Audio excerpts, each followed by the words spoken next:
Halo warga sipil sekalian, mungkin kalian semua udah nonton satu video viral dari seorang pengusaha paving blok plastik bernama Pak Tony ya, yang mana dia merasa kecewa karena inovasi, gagasan, serta produknya dianggap kurang didukung sama pemerintah, yaitu paving block yang terbuat dari plastik. Plastiknya pun low quality plastik yang selama ini mengendap dan jadi sampah yang tidak bisa terurai.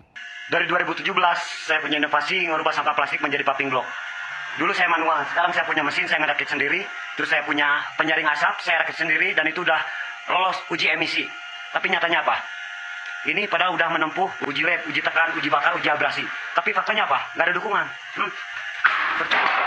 Nah, beliau punya inovasi, dia bikin sebuah bank sampah, dia korbankan bengkel lasnya atau tanahnya, rumahnya segala macam untuk mengelola sampah itu, dan sampah itu akhirnya dengan semua keterbatasan yang beliau punya, beliau jadikan paving blok plastik dan dipakai di daerah lingkungannya. Dan ternyata itu mendapatkan tanggapan positif dari masyarakat. Nah, karena melihat hal seperti ini, gue berusaha langsung untuk mengkontak Pak Tony dan kita ada janjian ketemuan. Semoga ada sesuatu yang bisa gue lakukan untuk beliau ya. Kita lihat aja perkembangannya seperti apa. Tapi di video kali ini gue akan membahas betapa pentingnya inovasi bagi pertumbuhan ekonomi dan masalah ekonomi di Republik ini. Jadi selamat menyaksikan. Jelas itu tetap jelas dan utuh.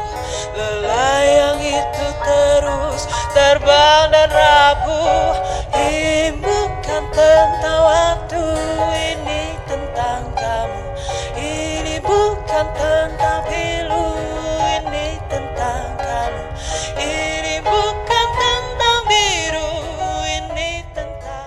Oke, pertama sebelum kita ngomong masalah paving block plastik ini ya teman-teman, ini udah beberapa kali gue bicarakan juga ke teman-teman, ketika Indonesia ingin mengejar pertumbuhan ekonomi 6-7%, maka hal yang harus dilakukan dan langkah konkret yang harus dilakukan jelas perhatian kepada inovasi, produk, dan R&D gitu. Kenapa demikian? Sekali lagi gue ulangin, yang namanya PDB itu disusun sama konsumsi, government spending, investasi, ekspor, min impor gitu. Nah, di konsumsi jelas kita butuh putaran ekonomi dari masyarakat ya. Selain daya beli harus tetap dijaga, harus ada produk yang berputar dan memang dipakai oleh masyarakat sendiri. Dari situlah produk memiliki added value-nya dalam menambah nilai konsumsi. Begitu juga dengan ekspor min impor, kita nggak bisa bergantung terus-terusan pada government spending dan investasi kan, karena itu akan berdampak pada kurs, neraca saldo berjalan, dan berbagai kausalitas yang lain. Nah, kalau kita mau naikin di ekspor, kita juga nggak bisa terus-terus bergantung sama raw material, karena raw material itu terbatas dan nilainya sangat-sangat rendah jika dibandingkan dengan produk yang sudah jadi gitu. Makanya inovasi menjadi penting, tapi masalahnya inovasi itu butuh biaya teman-teman. Butuh lead bank atau R&D dan tidak sedikit cost yang bisa dikeluarkan untuk menciptakan inovasi yang bagus dan menghasilkan produk yang bagus juga. Disitulah menjadi salah satu kunci bagaimana pertumbuhan ekonomi kita bisa naik. Nah, dan bentuk-bentuk inovasi ini kita nggak usah mikirin harus inovasi level Star Wars gitu ya, nggak usah mikirin bahwa kita bikin inovasi alat teleportasi gitu atau mesin waktu, nggak usah yang canggih-canggih interstellar kayak gitu. Inovasi kecil tapi scale-nya bisa besar dan jumlahnya juga banyak, itu jelas akan sangat membantu ekonomi Indonesia tumbuh. Selama itu bisa menjadi satu produk yang laku di masyarakat, yang digunakan juga oleh masyarakat, dan punya demand gitu. Setelah produk itu digunakan masyarakat, punya demand, tersebar, dikonsumsi, entah itu B2B atau B2G gitu ya. Kalau proses itu sudah terjadi, maka ya udah, berarti kan dengan hal tersebut lapangan pekerjaan juga terbentuk. Jadi sirkular ekonominya itu tercipta gitu loh. Ekosistem ekonominya tercipta. Bayangkan kalau ada beberapa inovasi yang ada di masyarakat ini sekarang, ada produk yang emang benar-benar punya nilai tambah dan value yang emang bisa digunakan oleh masyarakat. Ya satu perusahaan, dua perusahaan, 10 perusahaan dari level yang kecil sampai menengah itu bisa terus tumbuh, dan itulah yang membuka lapangan pekerjaan. Itulah kenapa pemerintah kita tidak bisa abai dengan yang namanya inovasi dan R&D. Jadi dengan kata lain, kunci dari pertumbuhan ekonomi salah satunya ya inovasi yang tadi kita bicarakan ya kan teman-teman. Karena inovasi menghasilkan produk, produk menghasilkan nilai ekonomi. Produk juga menghasilkan lapangan kerja. Dari perspektif ekonomi, ini menggeser kurva produksi, Production Possibility Frontier atau PPF, keluar. Artinya kapasitas ekonomi naik karena input yang tadinya non-produktif jadi produktif. Hasil akhirnya kontribusi ke PDB di sektor industri pengolahan ditambah di sektor konstruksi, dan di beberapa sektor yang lain growth-nya ikut naik.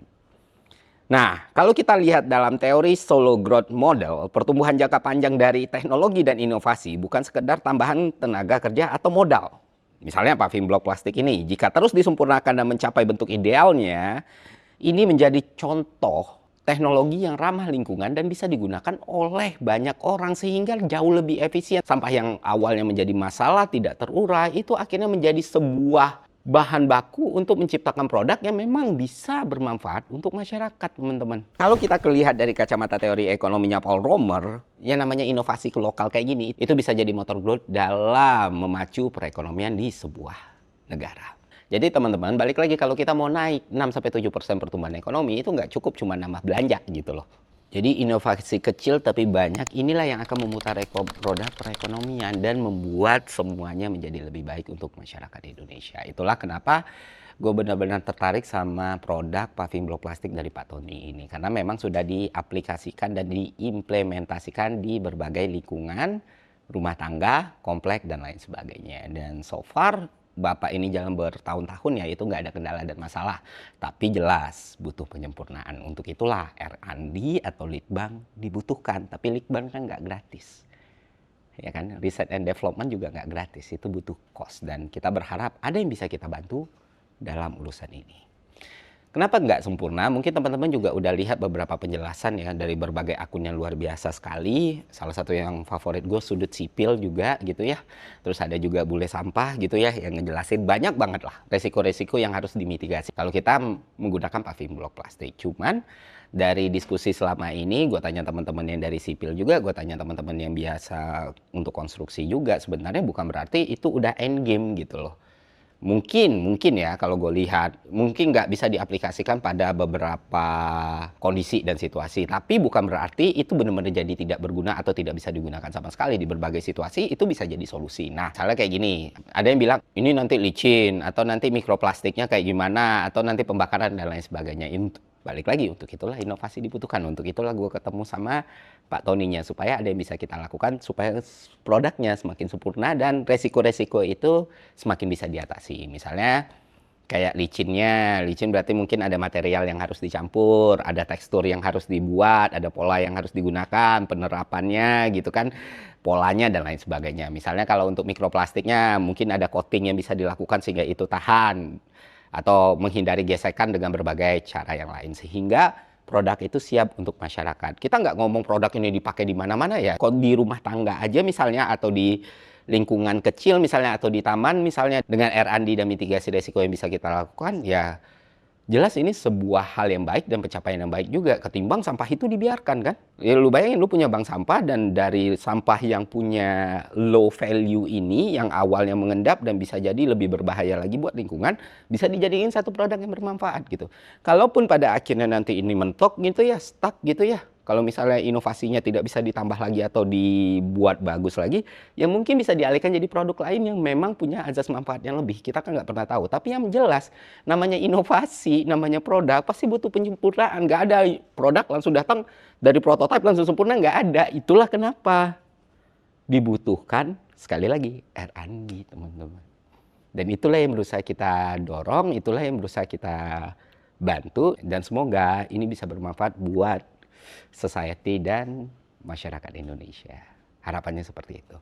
Nah, terakhir gue udah agendakan ketemu sama Pak Tony. Selain meeting juga gue mau pilot project juga di rumah gue. Ada lahan yang emang gue dari kemarin kepikiran untuk masang paving block.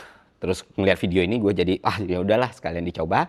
Gue mau diskusi sama beliau dan ngeliat posibilitas untuk kerjasamanya seperti apa dan bisa dibantu di sisi apa. Yang jelas benar-benar berusaha, yang jelas dari gue sendiri pengen beliau tidak berhenti untuk melakukan riset and development dan menciptakan inovasi yang lebih bagus lagi untuk produknya. Karena selama ini pengelolaan sampah itu kan jadi sebuah masalah serius di berbagai daerah di Indonesia ya. Ketika ini bisa didorong gitu, sampah plastik bisa punya nilai ekonomi yang bagus untuk masyarakat, ya kenapa tidak gitu. Dan bisa jadi dari paving block ini ada inovasi-inovasi lain yang bisa kita lihat dan bisa kita gunakan, yang mana itu berdampak baik pada lingkungan kita, berdampak baik pada kehidupan kita, dan berdampak baik buat anak cucu kita. Jadi ditunggu aja perkembangannya, gue sangat excited. Semoga ada sesuatu yang bisa kita lakukan untuk Indonesia. Itu aja dari gue, semoga konten ini bermanfaat. Sampai jumpa di konten selanjutnya. See ya.